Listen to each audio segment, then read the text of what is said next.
DC, the voice, Alabama Prisoner Profiles. What's going on with y'all, man? Make sure y'all like, sub, share, comment on the video, donate to the Cash App and PayPal if you're feeling generous, man. Hit that join button and become a member of the channel for $2, man. Now, yes, I did hear about the mass shooting downtown. Yes, niggas is ignorant. Yes, this is murder ham. I don't know what you want me to tell you. Heard it was a paid hit too. Hey man, they got 100K on them folks. I'm trying to see who did. You said who did what? Bro, trying to come up, man. Look, the community gonna have to start participating in this shit and instead of just closing your door when them folks come up to ask if you've seen anything, man. That's all I got to say about that. Now today, we're gonna be getting into this article. We got a former county correctional officer done went fed for the demise of a prisoner. Let's hop right into that right now. A man who was charged with attempted murder after he allegedly opened fire on deputies in Walker County last month has now died in police custody, state police have confirmed. Corporal Reginald King, a spokesperson for the Alabama Law Enforcement Agency, provided the Tuscaloosa Thread with a press release confirming their State Bureau of Investigation has launched an investigation into the death.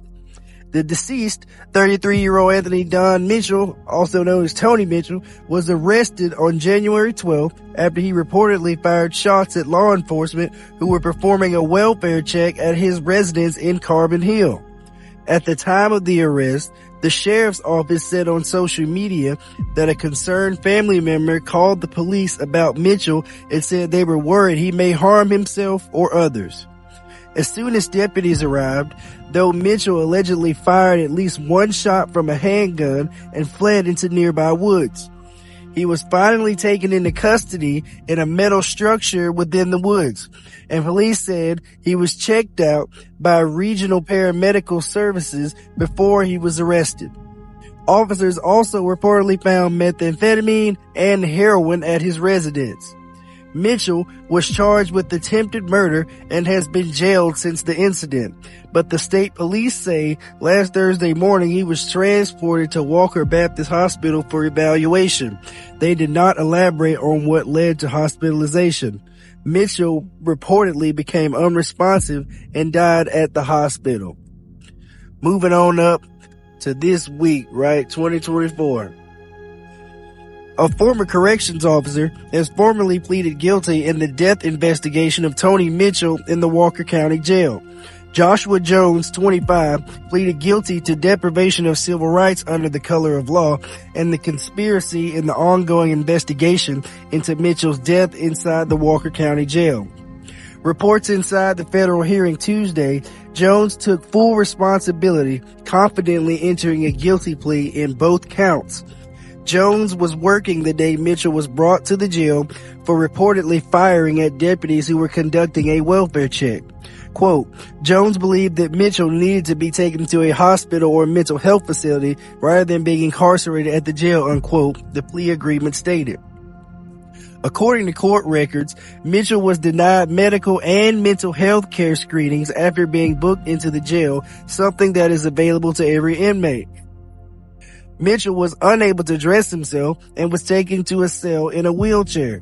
Quote, Defendant Jones observed Mitchell deteriorate over the course of his incarceration, unquote, court record cited. Quote, as time passed, Mitchell was almost always naked, wet, cold, and covered in feces while lying on the cement floor without a mat or blanket. By the second week of incarceration, Mitchell was largely listless and mostly unresponsive to questions from officers. Nonetheless, neither Defendant Jones nor any of the co-conspirators took steps to alter the conditions in which Mitchell was housed despite his obvious suffering, unquote. Mitchell died 2 weeks after his arrest. One of the charges against Jones involves the assault of a different inmate who was posing no threat to officers, according to court records. The records explain Jones hit the inmate in the face 3 times with a can of pepper spray. God damn. Additional arrests in the case are anticipated based on multiple unnamed co-conspirators listed in his plea agreement. Now, some additional notes about this case, right? Their allegations at the time, they saying these folks put Tony in the damn freezer at the jail as punishment for making their job hard and hitting at them folks when they came to get them, making them run through the damn woods and all that. And these folks is out there protesting with signs referencing that, like 72 degrees, the cold hard truth. Want to throw that in there. One more thing, y'all can see on his death certificate, it lists sepsis and infection due to medical neglect during incarceration. Damn. And there y'all go, man. Let me know what y'all think about this in the comment section right now. This is the second officer to go on and plead guilty. There is no mention of how much time he getting. Maybe they gonna work that out after he testify on the rest of them folks and roll on them folks. You know what I'm saying? The other officers involved. The first officer that pled guilty said, quote, "The culture among correction staff prevented her from taking action that might have saved his life."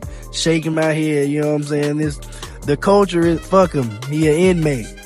Hear what's going on, and he done hit at the deputy, so we don't care what's going on with bruh. He can die for all we care, and now he did, and now y'all going fed. Let me know what y'all think about this in the comment section, man. Like, sub, share, donate to the platform if you feeling generous. Hit the join button and become a member of the channel for $2, man. DC The Voice, Alabama Prisoner Profiles,